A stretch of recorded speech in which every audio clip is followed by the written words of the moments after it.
Salam sejahtera untuk kita semua. Kita patut mengucap syukur dan berterima kasih kepada Tuhan pada saat ini oleh karena kebaikan Tuhan yang selalu nyata di dalam kehidupan saudara dan saya. Satu minggu lagi di dalam setiap aktivitas kita, kesibukan-kesibukan yang kita telah lakukan, Allah sudah melindungi, memberkati kita, sehingga kita boleh tiba pada saat ini kembali di dalam ringkasan pelajaran sekolah Sabat. Dan saat ini kita sudah memasuki pelajaran yang ke-6 dengan tema menyimpan harta di surga. Bagaimana caranya kita dapat menyimpan harta di surga? Mari kita lihat pelajaran berikut ini. Ayat tema kita sepanjang minggu ini terdapat di dalam Markus 8 ayat 36 dan 37. Apa gunanya seorang memperoleh seluruh dunia tetapi ia kehilangan nyawanya? Karena apakah yang dapat diberikannya sebagai ganti nyawanya? Yesus berkata, "Janganlah kamu mengumpulkan harta di bumi ngengat dan karat merusakkannya dan pencuri membongkar serta mencurinya. Tetapi kumpulkanlah bagimu harta di surga. Di surga ngengat dan karat tidak merusakkannya dan pencuri tidak membongkar serta mencurinya." Matius 6 ayat 19 dan 20. Apa maksud Yesus di sini? Bagaimana caranya kita dapat mengumpulkan harta di surga? Apakah sama halnya dengan kita saat ini sedang mencari harta di dunia? Mari belajar dari mereka yang melakukannya dan juga dari kesalahan-kesalahan yang mereka pernah lakukan dan pada akhirnya mereka bertobat. Siapa saja mereka itu? Mengumpulkan harta di surga. Nuh percaya hal yang mustahil. Abraham menurut oleh iman. Musa menolak dunia, kegagalan dan kelanjutan. Lot meninggalkan dunia ini dan Yakub bertobat dan melanjutkan. Nuh percaya hal yang mustahil. Kejadian 6 ayat 17 mengatakan, "Sebab sesungguhnya aku akan mendatangkan air bah meliputi bumi untuk memusnahkan segala yang hidup dan bernyawa di kolong langit. Segala yang ada di bumi akan mati binasa." Kita sudah tahu bersama akan cerita Nuh ini. Allah memutuskan untuk memusnahkan umat manusia karena kejahatan mereka. Kejahatan yang terus-menerus dilakukan oleh manusia sehingga pada akhirnya membuat sehingga Allah mengambil keputusan untuk memusnahkan mereka. Dan apa yang dilakukan oleh Tuhan? Dia memerintahkan Nuh untuk membangun bahtera. Dapat saja Nuh menghabiskan waktu dan sumber dayanya membangun rumah untuk dirinya sendiri, tetapi dia memilih untuk membuat perubahan drastis dalam hidupnya dan menghabiskan waktu 120 tahun dari kehidupannya untuk menuruti panggilan Allah, yakni membangun bahtera. Sikap Nuh membuktikan di mana hartanya berada. Percaya yang mustahil. Mengapa sampai dikatakan percaya yang mustahil? Oleh karena pada waktu itu hujan tidak ada. Kalau kita boleh baca itu di dalam Kejadian 2 ayat 6, di sana dikatakan bahwa pada waktu itu belum ada hujan. Dan para ahli mengklaim bahwa air tidak mungkin turun dari langit oleh karena belum pernah terjadi hujan. Yang membasahi bumi pada waktu itu hanyalah embun. Itulah sebabnya ketika Nuh memberikan nasihat kepada banyak orang untuk naik ke bahtera, masuk ke dalam bahtera, mereka mengolok-olok Nuh karena mereka belum pernah melihat air turun dari langit. Tetapi Nuh mematuhi Tuhan. Nuh mengabdikan hidup dan sumber dayanya untuk membangun bahtera dan memohon kepada sesama warganya untuk meninggalkan dosa. Dan sebagaimana pelajaran dari peristiwa Nuh, kita tahu bersama bahwa pada akhirnya hanya 8 orang yang masuk ke dalam bahtera, dan sebagian besar tidak mau untuk menuruti nasihat Nuh untuk masuk ke dalam bahtera, dan pada akhirnya mereka binasa. Ini akan terjadi juga di akhir zaman ini. Kitab suci mengatakan bahwa orang akan bersikap ragu-ragu mengenai peristiwa-peristiwa akhir zaman, sebagaimana halnya pada zaman air bah. Itulah sebabnya pada saat ini ketika kita sudah mengetahui, mari kita terus setia kepada Tuhan. Karena kita menghadapi tantangan serupa dewasa ini. Karena para ahli menyatakan bahwa penciptaan adalah fondasi hari Sabat merupakan hal yang mustahil. Mereka tidak mempercayai akan hal tersebut. Pertanyaannya adalah, apakah kita akan menaati Allah dengan mengabarkan kepada sesama warga kita bahwa ada hari perhentian yang benar yang diberikan oleh Allah, dan ini merupakan berkat yang Allah berikan kepada kita, atau kita memutuskan untuk tidak percaya kepada Tuhan, sama halnya pada peristiwa orang-orang yang tidak percaya di zaman Nuh. Mari kita menyambut kasih karunia yang Tuhan berikan kepada kita dengan kita terus percaya kepada Tuhan, walaupun itu merupakan hal-hal yang mustahil di dalam kehidupan kita. Abraham menurut oleh iman. Ibrani 11 ayat 8 mengatakan, karena iman Abraham taat ketika ia dipanggil untuk berangkat ke negeri yang akan diterimanya menjadi milik pusakanya. Lalu ia berangkat dengan tidak mengetahui tempat yang ia tujui. Abraham dianggap sebagai bapa segala orang percaya, dan kita mengetahui akan peristiwa ini. Tindakan iman pertamanya adalah meninggalkan semua yang dia miliki, yakni harta di bumi. Dia memutuskan untuk meninggalkan akan tempat tinggalnya. Kemana? Tidak tahu ia akan kemana, tetapi dia memutuskan untuk percaya kepada Tuhan. Ia lakukan itu untuk menerima apa yang Allah telah janjikan di dalam kehidupannya, yakni harta di surga. Dia telah dijanjikan sebidang tanah, tetapi dia hanya mendapat sebidang kecil tanah di Makpela ketika dia meninggal dan dikuburkan di sana. Namun, dia tidak pernah berhenti menaati Tuhan, menunggu warisan yang jauh lebih baik daripada Tuhan. Dan pada akhirnya, oleh karena ketaatan yang dilakukan oleh Abraham, harta terbesar yang dimiliki oleh Abraham di bumi adalah karakter yang mirip dengan Yesus. Bukan berarti dia tidak pernah melakukan kesalahan. Abraham manusia sama seperti dengan kita. Kita tahu pasang surut imannya di dalam firman Tuhan, tetapi pada akhirnya dia memutuskan untuk terus percaya kepada Tuhan dan melatih akan imannya untuk terus berharap sepenuhnya kepada Tuhan. Itulah sebabnya orang-orang sesamanya menganggapnya sebagai pangeran Allah. Sama seperti Nuh, begitu juga Abraham. Kita melihat seorang yang membuat sebuah keputusan besar mengubah hidupnya sebagai hasil dari menuruti Allah. Bagaimana dengan saudara dan saya? Musa menolak dunia.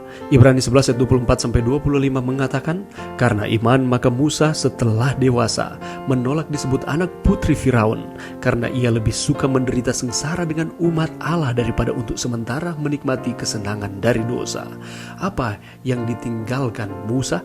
Apa yang dia dapatkan sebagai gantinya? Mengapa dia harus meninggalkan akan segala kemewahan yang diberikan kepadanya di Mesir, fasilitas-fasilitas yang diberikannya hanya untuk percaya kepada janji Tuhan berlaku di dalam kehidupannya?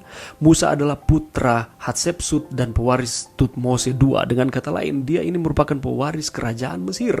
Dia bisa menjadi Firaun Mesir berikutnya. Tetapi apa yang terjadi?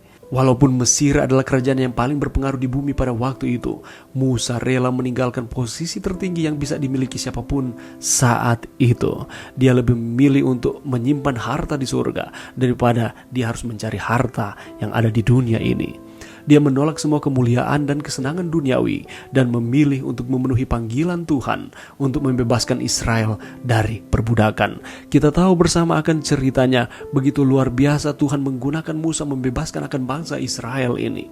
Ia menganggap janji-janji Allah lebih berharga daripada harta di Mesir karena ia menantikan upahnya. Ibrani 11 ayatnya yang ke-26.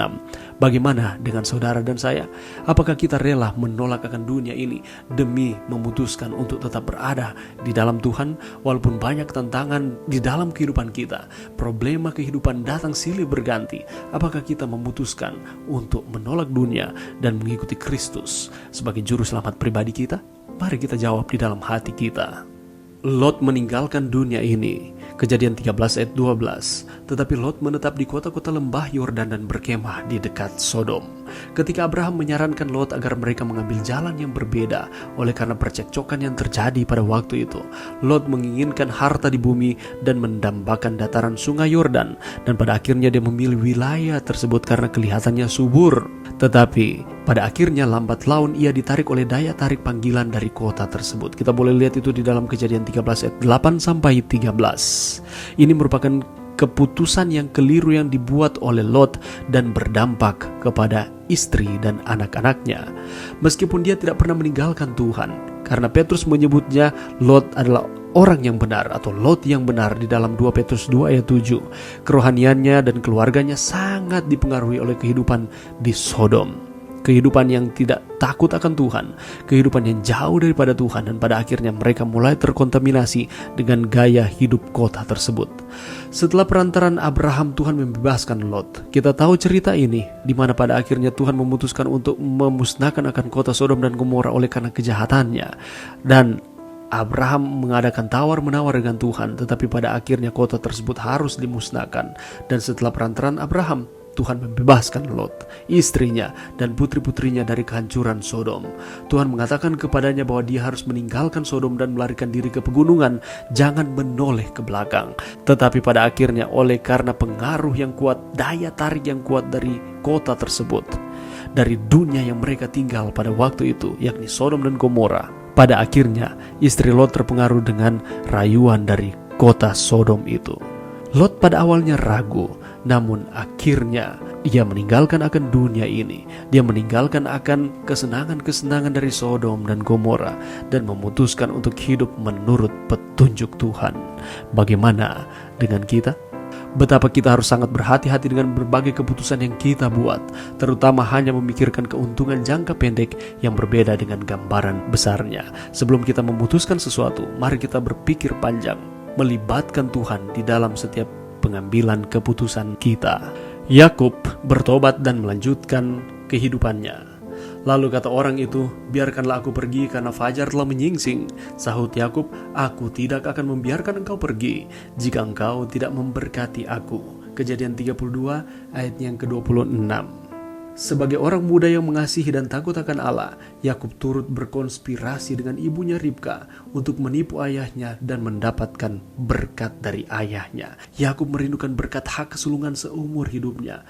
Pikirannya tertuju pada harta di sorga ini, tetapi sayang sekali dia mencoba mendapatkannya dengan caranya sendiri. Dan pada akhirnya ketika Yakub berhasil menipu akan ayahnya dan kakaknya Esau, sebagai akibatnya dia memulaikan kehidupannya sebagai orang dewasa dalam langkah yang salah, yang harus melarikan diri atau mungkin menghadapi kematian. Dan ibunya berkata, "Larilah kepada Laban." Setelah 20 tahun bekerja dan melakukan trik, Yakub masih menyesali tindakan bodohnya. Ketika dia bertemu dengan Tuhan, Yakub melawan dia untuk diampuni dan menerima berkat. Peristiwa ini adalah merupakan peristiwa ketika Yakub bergumul dengan malaikat, yakni kita tahu bersama itu adalah Tuhan. Yakub melawan dia, tujuannya adalah untuk diampuni dan menerima berkat. Dia tidak akan mengizinkan Allah untuk pergi sebelum memberkati dia. Hidupnya berbeda setelah pengalaman itu. Dia tidak lagi mempercayai dirinya sendiri, tidak mengandalkan akan hanya pikirannya sendiri, terlepas dari tuntunan Tuhan. Dan seperti Abraham dan Ishak, satu-satunya miliknya di bumi adalah Gua Makpela. Mereka mengerti bahwa mereka adalah orang asing dan peziarah di bumi ini. Meskipun dengan kesalahan-kesalahan, dia meninggalkan rumah tanpa memiliki apa-apa, tetapi ia kembali ke Kanaan sebagai orang yang kaya.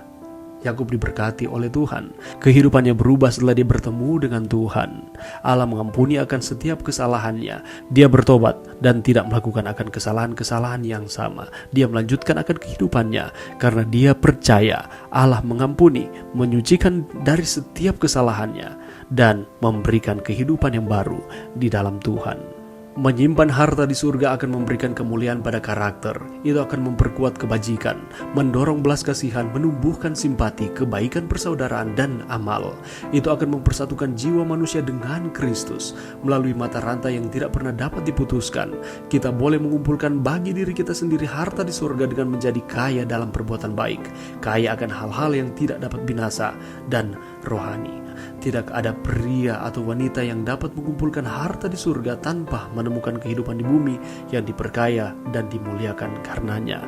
Oleh sebab itu, mari kita mengumpulkan harta di surga, karena Allah katakan tidak ada ngat dan karat di sana yang akan merusakkannya.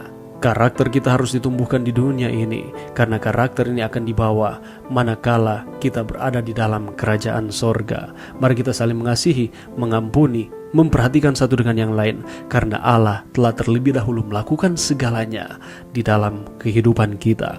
Mari kita menyimpan harta di sorga, dan Allah akan terus memberkati akan kehidupan kita.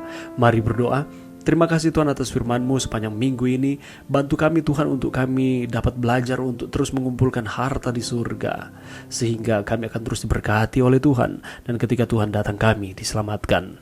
Ini doa kami Tuhan. Ampuni kami dari setiap kesalahan kami, di dalam nama Yesus kami berdoa. Amin.